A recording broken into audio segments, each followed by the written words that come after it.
Hey everybody, my guest today is Professor Elizabeth Finneron-Burns, and we're going to talk about what we owe to future people.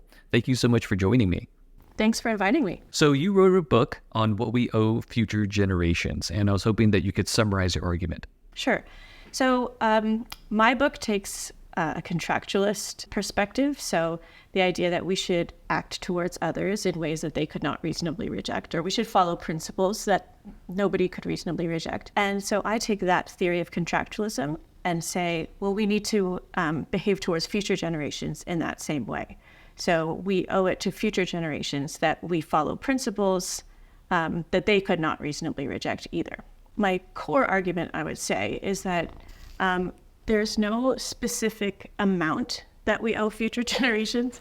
But we have to act in a way that in general leaves them with a sufficiently good life. And it's not a pure form of sufficientarianism, because I also say that if doing that for future generations would come at a significant cost to ourselves, such that maybe we didn't have sufficiently good lives, or just it was disproportionately burdensome, then we don't have to ensure that they have sufficiently good lives, but we have to do as much as possible until it becomes disproportionately burdensome to us.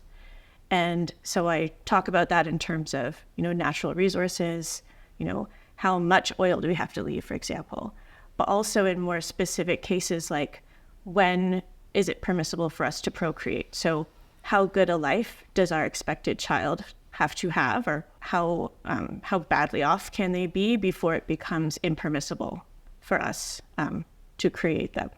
And obviously we don't always have a specific answer to that, right? And so it's also about, how much risk is it reasonable for us to impose on future people, both in terms of, how bad climate change could be, but also, the likelihood that they have some terrible disease or something that is caused by our creating them. Okay, so it sounds like there may be two parts to this argument. The first part is about resource management, perhaps, and the second part is about reproduction. So let's kind of split them up into two then. So let's take on the resource management part first. When I think about that, I think mainly about climate change questions, right? We are burning fossil fuels, and we're exacerbating the effects of climate change, which then is going to worsen the quality of life for our kids and grandkids and great-grandkids. And so you're saying, well, the way that we should behave should be determined by some sort of contractualist view. You essentially imagine what our great-grandchildren would want and agree to in some hypothetical situation where we're in some sort of conference room with them, and they have equal voting power about how we use our resources. Is that right? Yes, I would just specify that it's not necessarily what they would agree to, but what they could not reasonably reject. And so, sometimes if something doesn't benefit you, you say, I don't agree, right? And that's not how contractualism works. It's more, would it be reasonable for you to say no? So if, future people would probably like us to do everything we possibly could to create the best possible climate ever for them, right? And so if we were worried about what they would agree to, they would only agree to that. But contractualism says, no, well, it matters, how it affects you, but it also matters how it affects me. So we have to find that sort of midpoint that is reasonable for both parties. And so in the case of climate change, for example, it probably isn't reasonable that we have to never drive a car, give up all fossil fuel burning, spend all of our resources developing other technologies, right? Because that could plunge people into poverty today. And so contractualism is saying, okay, what is that balance where future people say, okay, yeah, that was reasonable, and we also say that was reasonable. Does that make sense? Yeah, that makes sense. Thank you for that clarification. So this is going to be a pretty fundamental question, but how do we determine what is reasonable to accept or, reasonable not to reject? So if we're following Scanlon's version of contractualism, which I do in my book, there's all sorts of things that we can use to reject principles. But the most important thing is that the reasons have to be personal reasons. So what that means is they have to affect some person So that could be things like making you worse off, or causing you some physical harm or some mental harm, or, treating you unfairly in a way that disadvantages you, or even if it doesn't disadvantage you, honestly. What it excludes, which is more controversial, is impersonal reasons. So things like equality for its own sake, or the value of the environment for its own sake. So if we're looking at a principle and we say, well, could you reasonably reject it or not? You can't say, I reasonably reject that principle because it harms the environment. You would have to say, I reasonably reject that principle because it harms the environment, which will negatively affect people in the developing world, let's say, or in the future, or anything like that. So that's one thing, is the principle, or the reasons have to be personal reasons. Another one is that they have to be individual. So they have to be reasons that affect an individual person, and they aren't aggregated among people. So, for example, if we had two groups of people who were stranded on islands, and we had to decide which ones to save, right? Let's say we have one person on one island and 5 on another. A utilitarian would say, well, that's easy, we save the 5, right?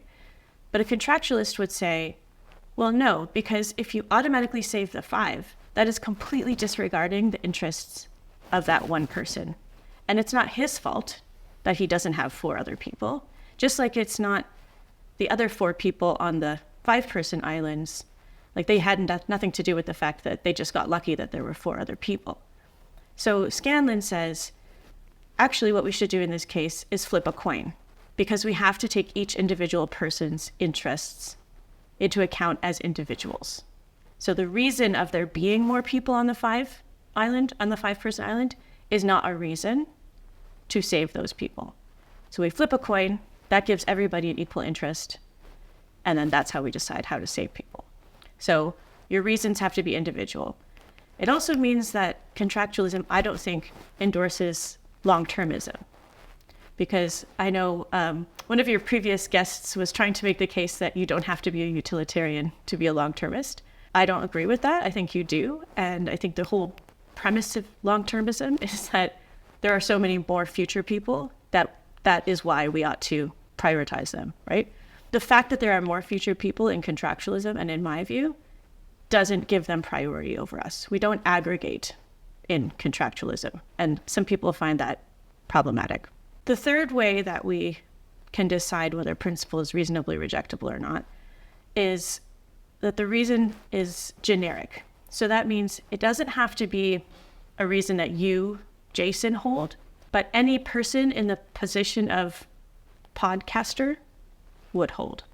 So even if you personally don't mind how a principle affects you, you could still reject it because a generic person in that same position could have a reason to reject it. The most obvious reasons for rejecting principles are, impact on your well-being, negative impact on your well-being. But Scanlon thinks there's other reasons too, like unfairness. So he doesn't think that a principle has to negatively affect your well-being in order to be rejectable. You may be familiar with a case from a 1982 paper by James Woodward. He gives us this example of a Black man who's trying to board an airplane. And the stewardess or the cabin crew is extremely racist and says, no, you're not allowed on this airplane, right?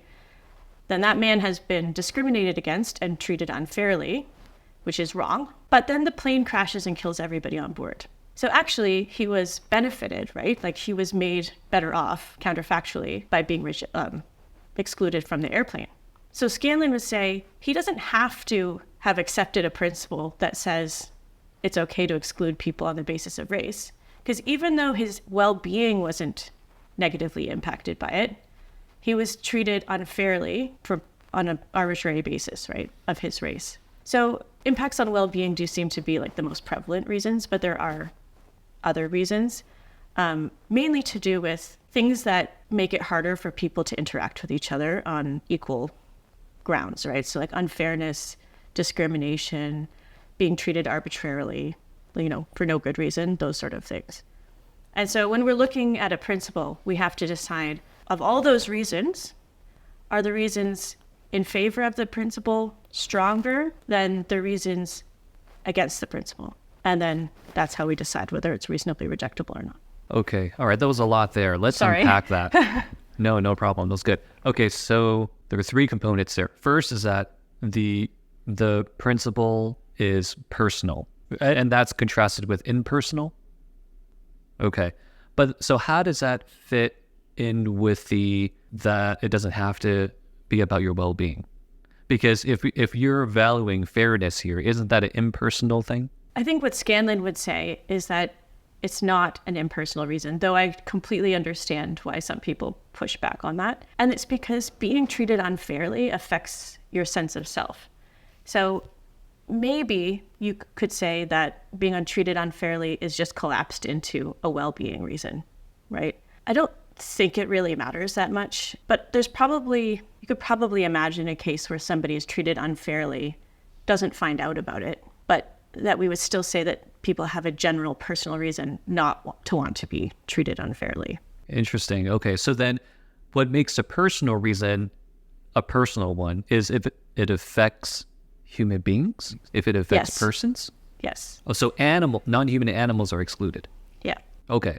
But that's not necessary, right, for a contractualist view? Or is it? So Scanlon says that, sorry, my friends always make fun of me for saying Scanlon says. Scanlon says that we have this realm of morality, which is what we owe to each other. And that realm is literally about what human beings owe to other human beings. It's kind of what's on the tin, right? What we owe to each other is the name of his book. He says it doesn't necessarily exhaust all of morality. That maybe, he doesn't tell us what this would be, but there could be another sphere of morality that has to do with the ethics of how we treat animals or the environment or really anything else that's not to do with human interaction. So he's not saying, let's go off and kill kittens, right? Or it's totally fine to do it. It's just if it's wrong to kill kittens, it's not wrong because of what we owe to each other as humans. It's wrong for some other reason. Yeah, that makes sense. Okay.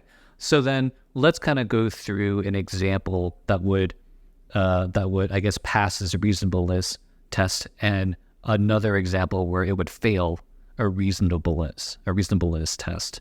So again, the criteria were it has to be personal, it has to be individual, and what was the last one again? Generic. Okay. Personal, individual, generic. Okay. So can you give me an example of a principle that could not be reasonably rejected? Probably a principle like it's wrong or it's prohibited to kill with malicious intent, right? So we'd think about, okay, what reasons are there in favor of prohibiting wanton killings, right? I would say, well, people, when they die, that's bad for them, let's say, or maybe it's just the pain that's caused in the course of the killing, whatever. There'd probably also be a lot of fear in a society that allowed killings like that. And these are all well-being reasons that people have as individuals to want to prohibit that sort of killing. And then we have to look at the opposite, which is what would be the reasons against banning or prohibiting killing? Well, the people who want to kill others without, any prison time, let's say. So then we say, well, are the reasons, so that's a burden for them, right? For all the wannabe murderers, it's a burden if it's immoral or wrong, not allowed to kill. So then we say, okay, are the burdens to those wannabe killers stronger or weaker than the burdens that would come about by allowing killing? And I think it's pretty clear that the burdens of allowing killing are much stronger than the burdens of prohibiting it. And so then you would say, okay, in that case, a principle that prohibits wanton killing is reasonably rejectable. Interesting. Okay, so there's a weighing of the burdens. Yes. Okay, so there is still some sort of I don't know. I feel like a utilitarian would just say the same thing. So in the beginning of his book, Scanlon says something like, I like Mill and Kant. And I think there's good things in utilitarianism and in deontology. And the way I interpret him, not that he says this explicitly, is sort of trying to marry those two ideas together. So I think it would be silly to say that consequences never matter. right? Like impacts on people and their well-being is irrelevant. I think that's just wrong. But I also agree, that just the numbers, greatest happiness for the greatest number isn't going to give us the right answer a lot of the time either. So maybe you think Scanlon's trying to smuggle in some consequentialism or some utilitarianism in. And sometimes, there probably is a lot of overlap. I mean, Tim Mulligan thinks that there is. So he thinks that, contractualism and rule consequentialism sort of end up giving you the same answers at the end of the day. Okay. So, all right, let's say the principle that we're talking about is, it's forbidden for people to just kill innocent people for fun or something like that. And okay, so you have to think about the reasons in favor of it, or reasons against it, and you determine the weight of those reasons based on the three dimensions of whether or not it's personal or generic and individual. Like, I guess I'm not sure like how those three dimensions fit into this analysis. Right. Okay. So essentially what you would do is imagine you had like an Excel spreadsheet and you have the prohibiting principle here and the allowing principle here. And then you say, okay, what reasons are there in favor of this principle? And then you have to check, are they individual, personal, and generic? Yes, then they're allowed on the spreadsheet. And if they're not, then they're not going to be included in the weighing of the relative burdens at all. So like, let's say that in our imaginary principle, somehow wanton killing also created some environmental degradation that was only bad because you think that the environment is valuable in itself, right? I don't know. Just imagine it, right? That reason wouldn't be considered when deciding whether the principle is rejectable or not. Okay. So an Excel sheet, and what determines what gets put in this Excel sheet is if it satisfies those three criteria, right? Yes. It has to meet those three criteria in order to be included. Okay. So then let's say we have a particular principle and there are two reasons in favor of it and two reasons against it. And at that point is where the kind of utilitarianism pro and con weighing comes in. So just because there's two reasons in favor and two against doesn't mean that they're necessarily equally weighty, right? Or as important as each other. So, let's say you have a lot more wannabe murderers than you do people who'll be negatively affected by it. Just because, we might say that reason is not a good one, right? That is not a reason that we care about. We think it's a very minor reason. And so we wouldn't count for as much.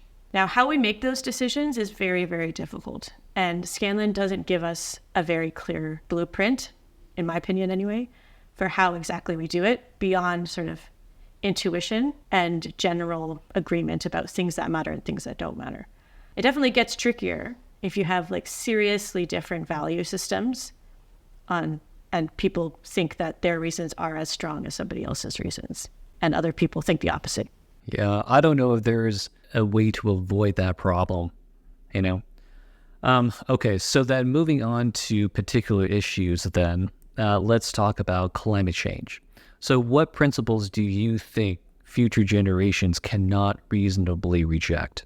So I'm no climate scientist, so as far as, specific degrees of warming and stuff, I can't tell you that. But in general terms, I would say we owe it to future people that we pass on a climate in which they can live sufficiently good lives, whatever that means. I avoid that question. Unless doing so would be disproportionately burdensome. And now what that means depends a lot on your context. So there's some debate about it, but there's been a few articles that said that the thing that you can do, the biggest thing that you can do for the climate is to have fewer children. So if you have 0 children and you have a desperate urge to have children, like biological children, and raise them and have all of the joys that come along with that, is probably overly burdensome to say you cannot have any children for the sake of future people. However, if you already have 2 children and you just want a third one, then that is a much smaller burden. Not having that third child is a smaller burden than not having the first child, right? Because you already have a couple of children. You already have the joys of parenting, right? You're getting that fulfillment, whatever your reasons were for wanting to have them. You already have it. So future person might look and say, well, the person with no children, that's too much to ask.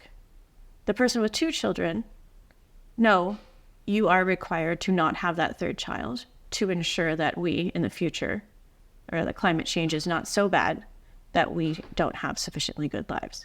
And similarly, if you live abroad and your family is an airplane ride away, then it might be disproportionately burdensome to say you can never travel by air anywhere because you'll miss all the weddings, funerals, saying goodbye to them, taking care of them when they're sick.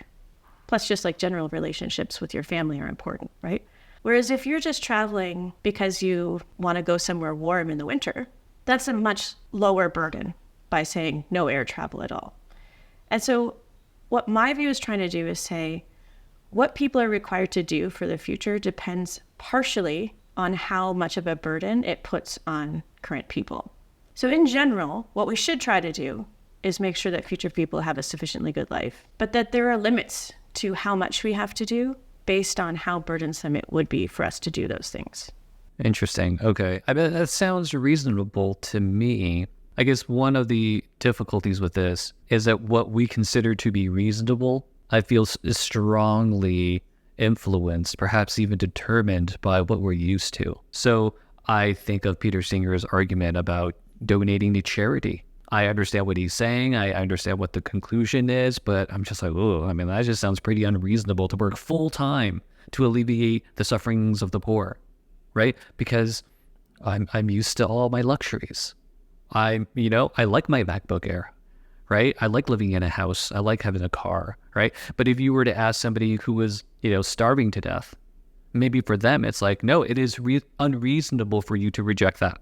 Yeah, I agree. I think even if it's unfair so I don't know if this works in the global poverty example, but as far as future generations go, I think that even if you think that, say the Western world overdeveloped, that we shouldn't be in these comfortable lifestyles in the first place, and so taking them away again doesn't really count as a burden because we shouldn't have had them in the first place. The fact is, it still does have that negative effect on people's lives, right? We didn't choose to be born into this wonderful luxury. And so maybe regardless of whether we should have the stuff in the first place or not, taking it away is still, can be a serious negative impact on somebody's life. And so I think it's still, well, I don't know. Because now I'm thinking, if somebody stole something and gave it to me and then I have to give it back, that might negatively affect my life, but it's still wrong for me to keep it, right? Yeah, I need to think about this more. I think I would also say, it probably depends somewhat on how badly off we're expecting those future people to be. So if, say, we have some way of determining 2 degrees and up and they have a insufficiently good life, then more can be expected of us. Whereas if it's 2 degrees and up and their lives are just worse than they otherwise would have been, but they're still good enough, then less can be expected of us. And then, maybe it's okay that we have all these things that we shouldn't really have. Yeah, that makes sense. So we can imagine a couple of different scenarios, right? Like one scenario is just so hot in the future, things just start melting, and then people, I don't know, we just can't sustain that level of population anymore because the earth becomes uninhabitable, right? That's like a catastrophe situation.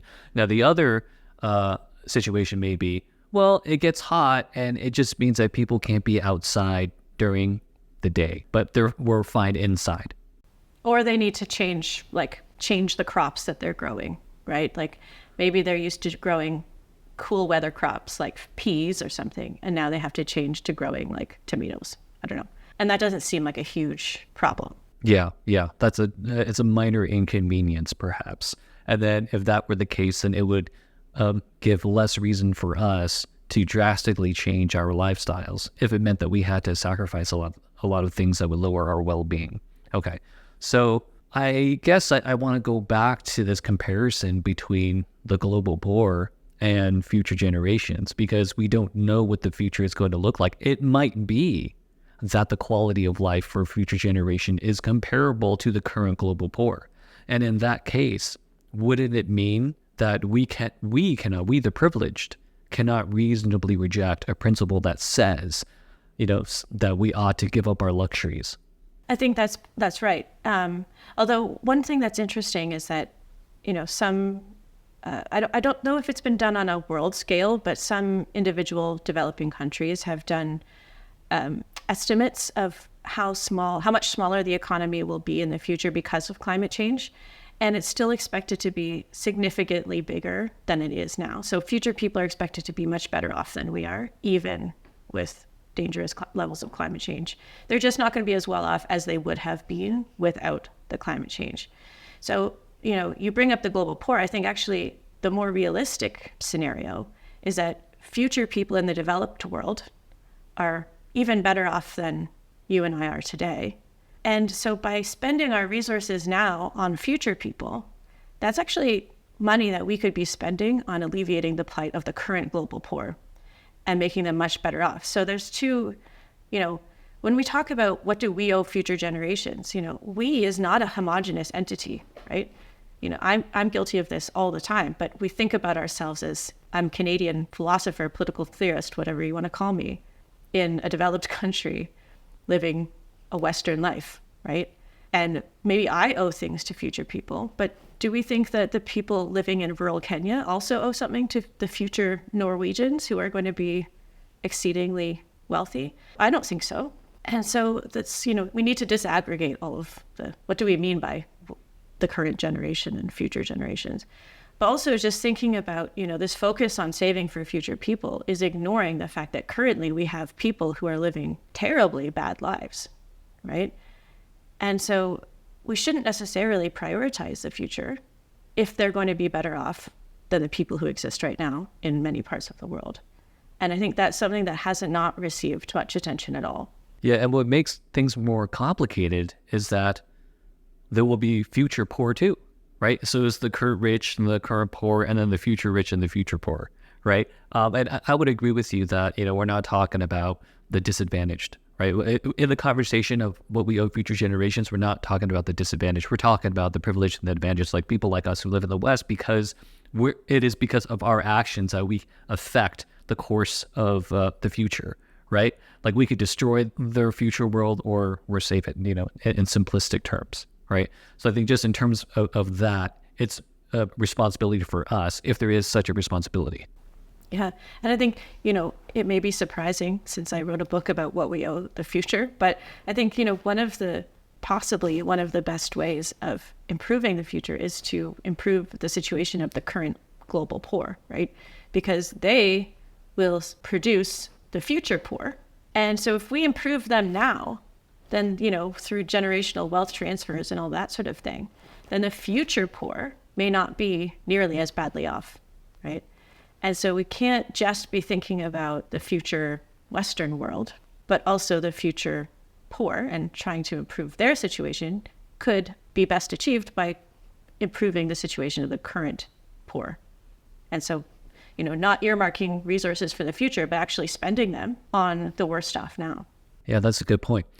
Hopefully, we don't have a situation where helping the global poor right now actually harms future generations, right? Because you could imagine that the more developed a country becomes, the more fossil fuels it emits, right? So in a sense, we don't want more people to be developed, right? Because we're kind of already polluting enough, and then once India and China start developing even more, they're going to pollute more than us, right? Yeah. So, so what do you do in that case? I don't know. It reminded me of a line from one of Nick Bostrom's papers. I think it was him, so sorry if I'm libeling him. But he said something like, a life in the developed world is worth more than one in the developing world because the developed world person is going to have a better quality of life or something like that.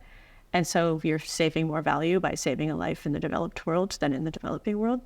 And I felt very uncomfortable with that. Because although it might be true from a concept like a utilitarian point of view, I think, you really do have to think of everybody as a moral equal, whether they live now or in the future or where they live now. I don't really want to say that we shouldn't develop the developing world sufficiently, even if it does create more fossil fuels, because it doesn't seem fair to me to say, well, you people were born at a time and place where the Western powers or European powers, ransacked you and took all of your resources and left you in this, terrible condition. And then they went off and industrialized themselves and put all of this carbon into the atmosphere.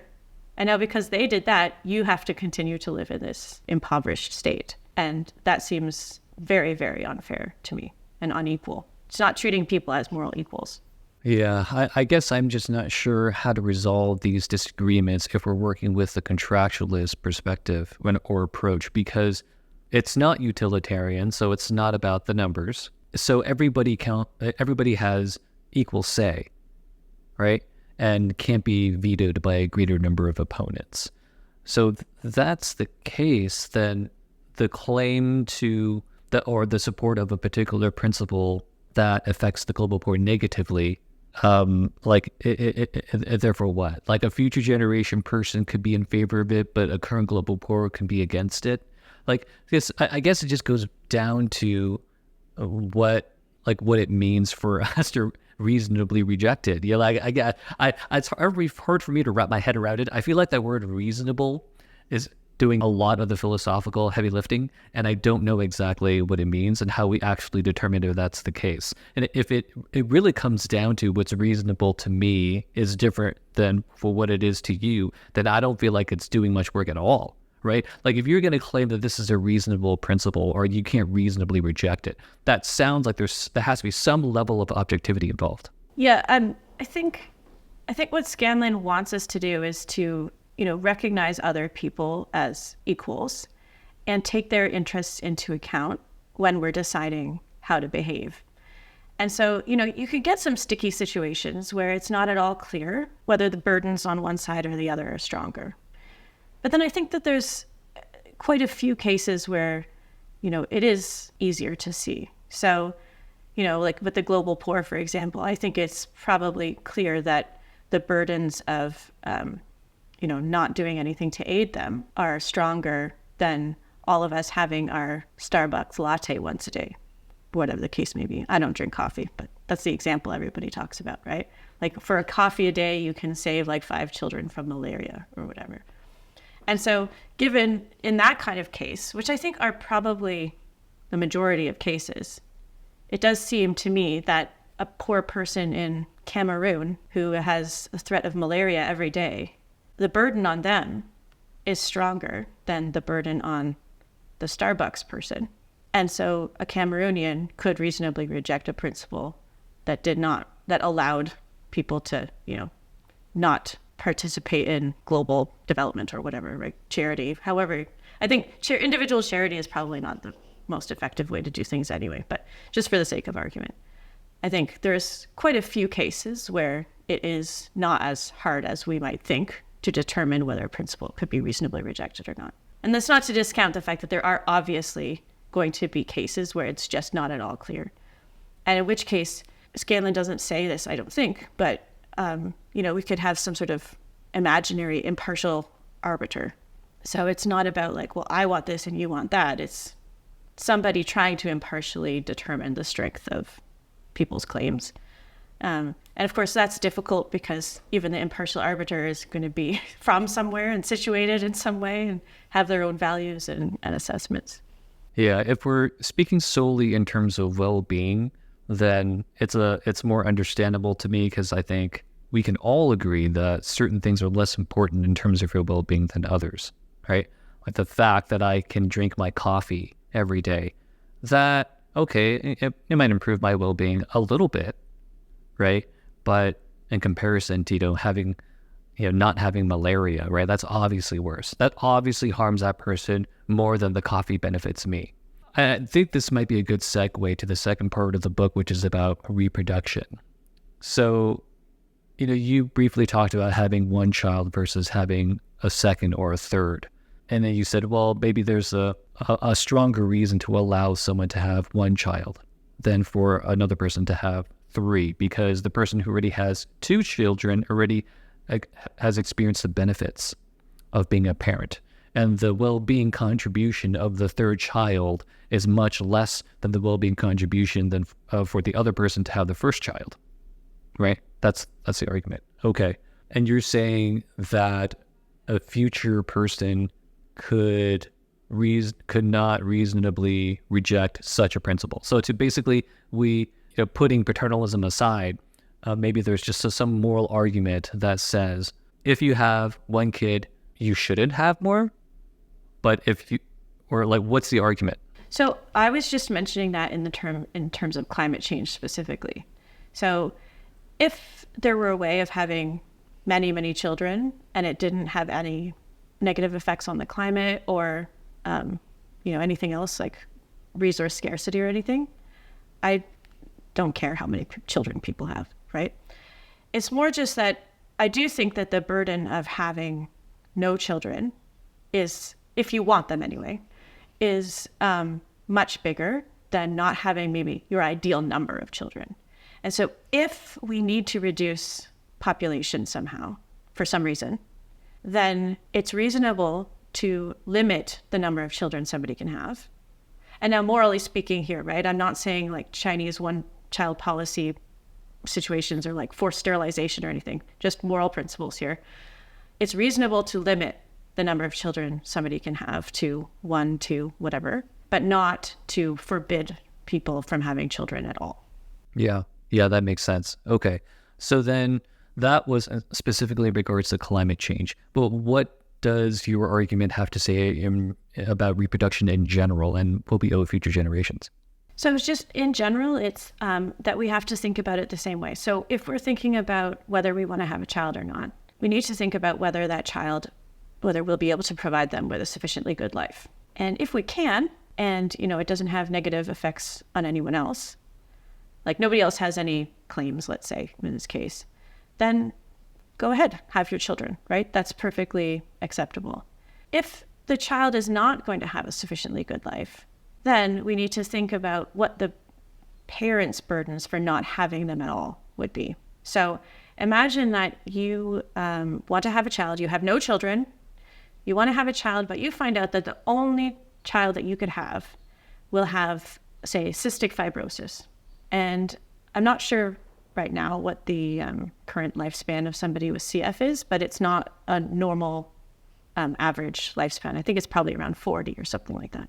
And so you think, okay, would cystic fibrosis still be a sufficiently good life? There'll be medical procedures, some pain, limits in their lifestyle, and then obviously a premature death. Do those burdens outweigh my desire to parent and parent a biological child? Because of course, if adoption is an option, then the burden by not having your biological child is actually lower, right? Because you'll still get the benefits of parenting through adoption, but you'll miss the biological gestational part, at least for women. There's just, we're balancing the expected life of the child against the burdens on the parents. And so in the same situation, now you've got the child with cystic fibrosis, but you already have 2 children. Then again, like I've said, the burden of having that third child, not having that third child, is small. And so maybe that doesn't outweigh the child's burden of having cystic fibrosis. And then you can say, well, it would be wrong to have the child with cystic fibrosis in that case.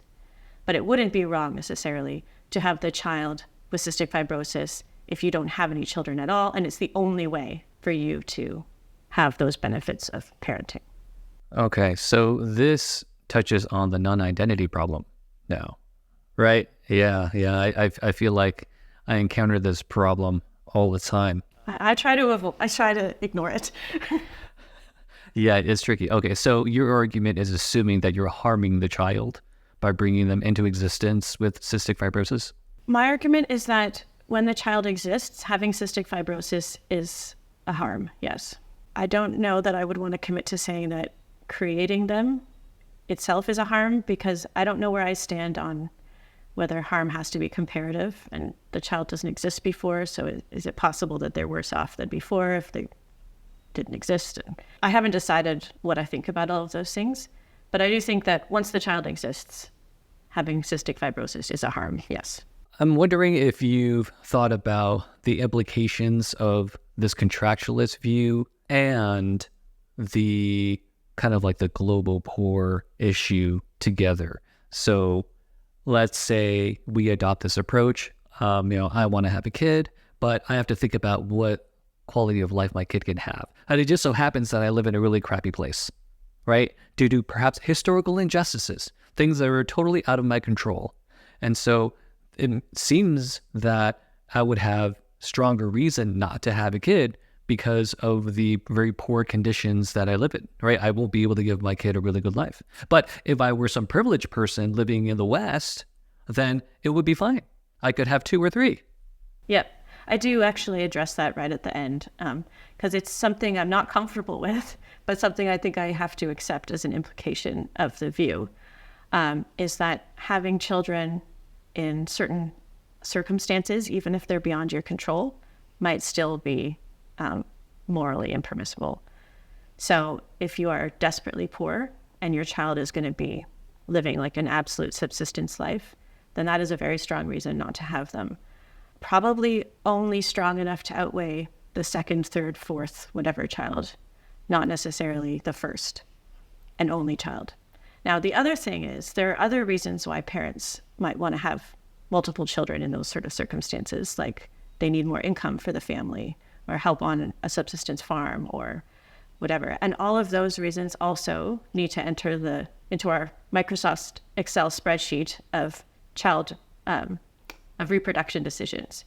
So those things are relevant because there's still personal reasons on one side or the other. But there would be a very strong personal reason not to have the child if they're going to be living this sort of really, really bad life. I think I also thought about situations like having girls' children in Afghanistan or like, any sort of oppressive regime.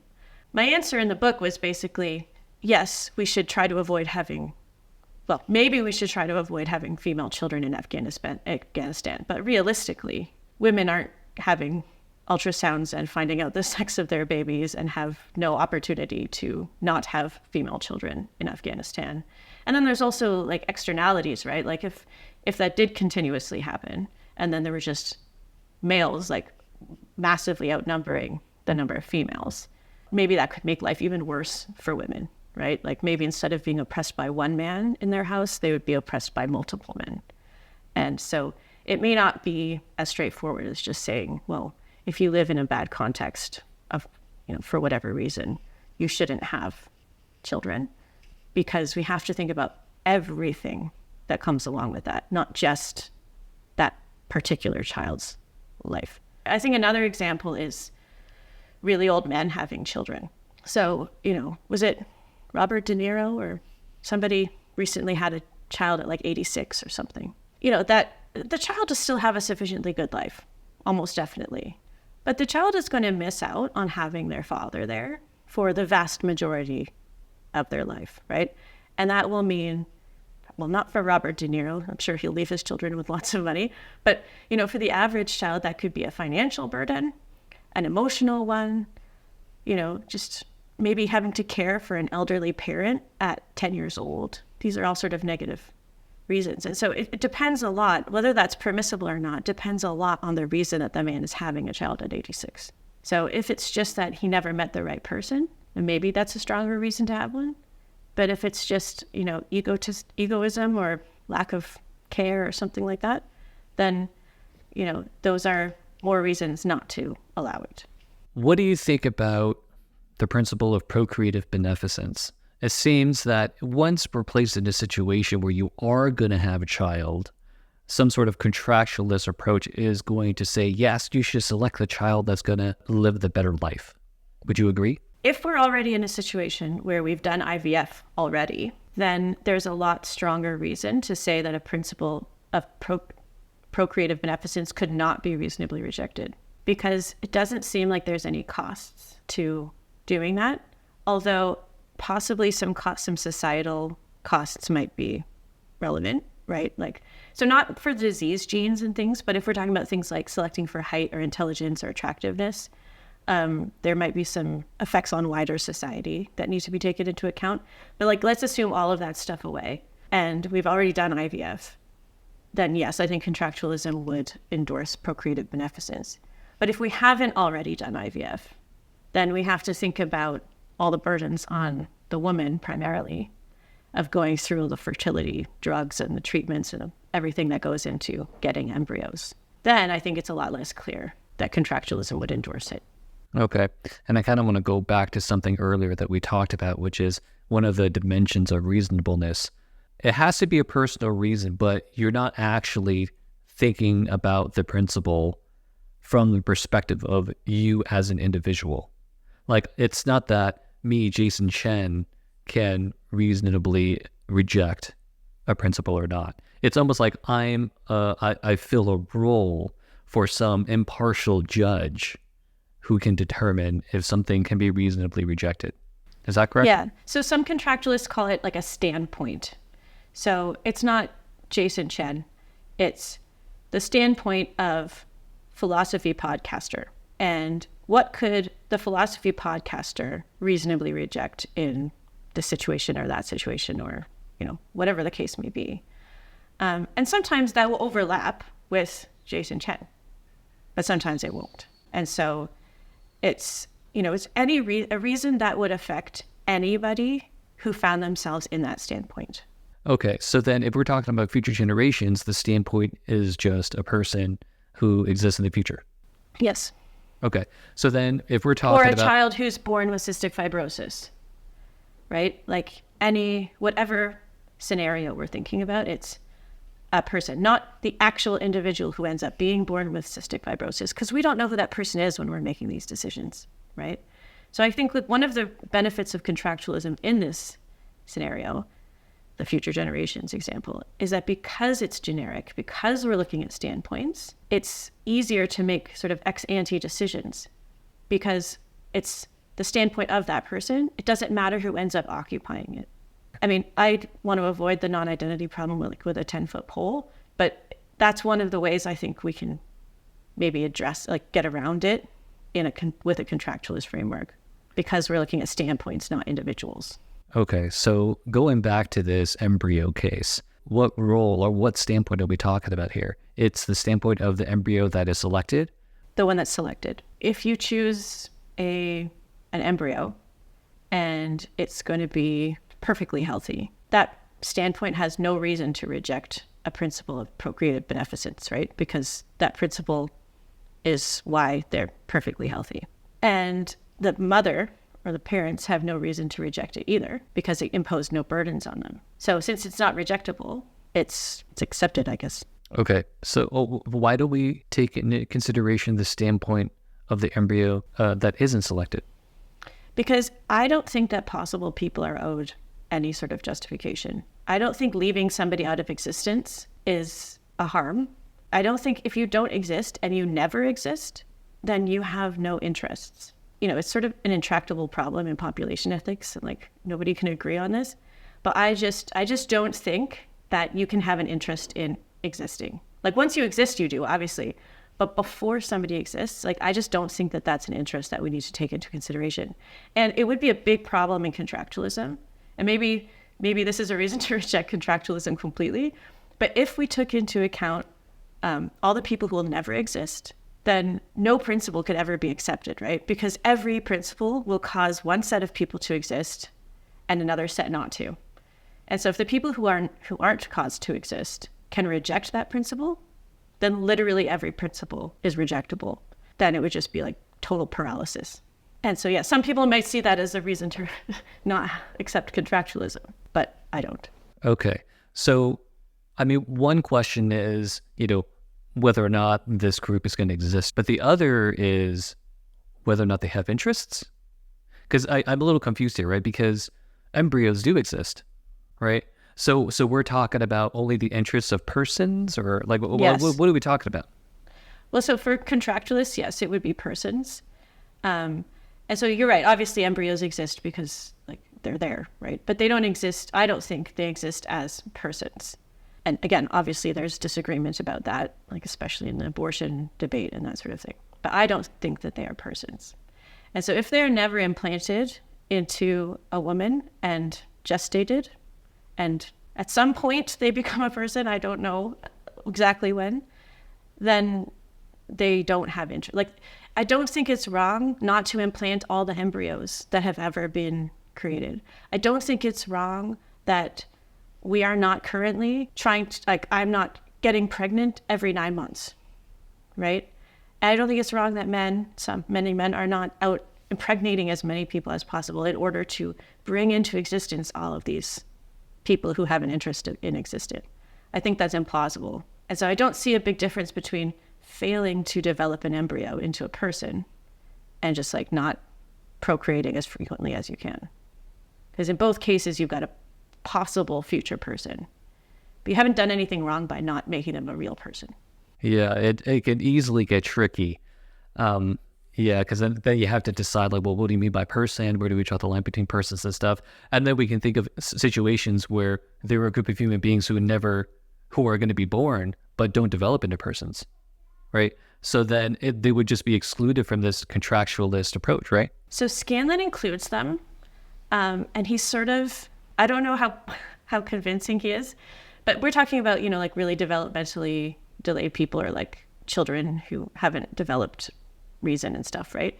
So he says, he bites the bullet on this. He says, just being human born is enough to count in contractualism. And he says, maybe you'll call me speciesist, but that's okay with me. So I think like he takes a very thorny issue and kind of just sidesteps it, but we may not be satisfied with that, but that is his answer, which is that anybody who has existed, any human who has existed, does exist, or will exist, so will, not could, but will, constitutes a standpoint to which justification makes sense. And then anyone else doesn't. So like animals, non-human animals, and those sort of things. Okay, but then now I just feel like we're oh my goodness. So now I feel like we're encountering the same problem though, right? Because aren't embryos human beings? I mean, like they haven't been born though. Yeah. Okay. So then what is that arbitrary line? It's just like, so for him, you just have to be born and you have to be human, and that's it. That's sufficient. Yeah. And I'd be curious to know whether he would say, like a fetus the day before it's born is a person. But these are all very thorny issues in the abortion debate, right? And I don't have a very set opinion. Like I know that, I feel like I know that the day before a baby is born, they're a person in this sense, not like a rational person, obviously, but like that they matter, their interests matter. But I also don't think that like an 8-week fetus or embryo or whatever it's called at the time is. And so it's somewhere in between, but I don't know where that is. It's so sad, like sometimes I'll encounter this beautiful theory in support or against something. But then right at the end, they just pack in this really ugly part, like really ugly theoretical part just to make it fit with their intuitions. And I'm just like, like what? Like, why did you do that? It's just like, it was so nice and neat. And then at the end, you're like, yeah, I'm a speciesist. And it's like, oh, come on, I know. And it wouldn't be so bad if he had some justification for that, because then it wouldn't be speciesist necessarily if there were some reason for limiting it to humans. And I'm sure he has his reasons. I'm just not really sure what they are. Yeah. And I mean, he would probably include, like rational aliens too, right? So it's not just human beings. Yeah. So if, intelligent aliens came and they were like us in every respect, except they were not Homo sapien. Yeah, they're persons. Yeah, I think so. But I guess, maybe Scanlon wasn't thinking about aliens when he wrote it. I don't know. Okay. I think it's a good place to wrap things up. Okay. Thank you so much for being here. No, thanks. It was fun.